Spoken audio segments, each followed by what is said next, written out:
धुळे शहरातील रस्त्यावर मोकाट गुरे ठिय्या मांडून बसत असल्याने दुचाकी अपघाताचे प्रमाण वाढ होत आहे। मोकाट गुरांचा बंदोबस्त होण्यासाठी पशुपालकांवर कारवाई होणे अपेक्षित होते, परंतु मनपाच्या वेळकाढूपणाच्या धोरणामुळे 1 वर्षात एकही कारवाई झालेली नसल्याने मोकाट गुरे आता नागरिकांच्या जीवावर उठले आहेत।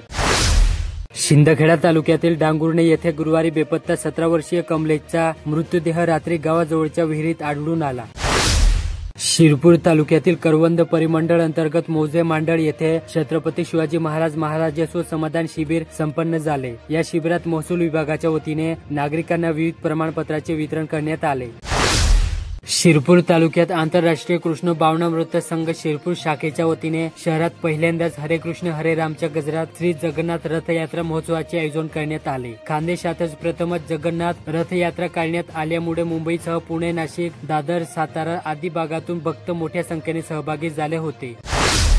धुळे शहराच्या महाडी उपनगर येथील श्री पिंपळादेवी माध्यमिक व उच्च माध्यमिक विद्यालयात राजश्री शाहू महाराज जयंती आणि जागतिक अंमली पदार्थ विरोधी दिन उत्साहात साजरा झाला। मुख्याध्यापक के.आर. सावंत अध्यक्षस्थानी होते।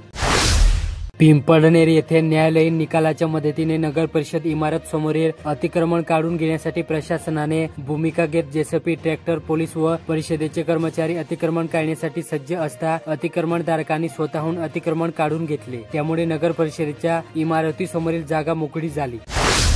धुळे जिल्ह्याचे अपर पोलीस अधीक्षक किशोर काळे यांची पोलीस उपायुक्त नाशिक शहर म्हणून तर त्यांच्या जागी लातूर येथून अजय लक्ष्मण देवरे यांची नियुक्ती करण्यात आली। पोलीस प्रशिक्षण केंद्राचे प्राचार्य विजय पवार यांची पोलीस उपायुक्त मुंबई येथे बदली झाली।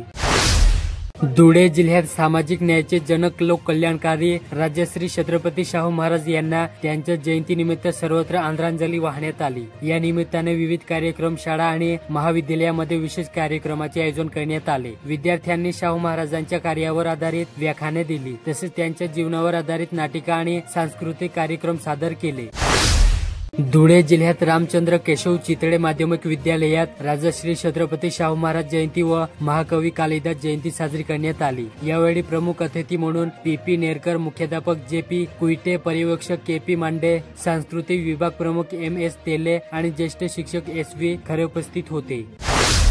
धुळे जिल्ह्यात गेल्या काही दिवसांपासून माजी आमदार कुणाल पाटील यांच्या भारतीय जनता पक्षात प्रवेशाच्या जोरदार चर्चा सुरू आहे।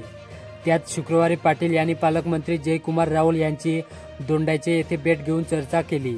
तसेच शनिवारी दुपारी 2 वाजता होणारे कार्यकर्त्यांच्या मेळाव्यात भाजपमध्ये प्रवेश करण्याच्या विचारावर सर्वानुमते निर्णय होईल असे स्वतः कुणाल पाटील यांनी सांगितल्याने भाजप प्रवेशावर मेळाव्यात शिक्कामोर्तब होईल हे निश्चित असल्याने जिल्ह्यातील राजकीय समीकरण बदलतील।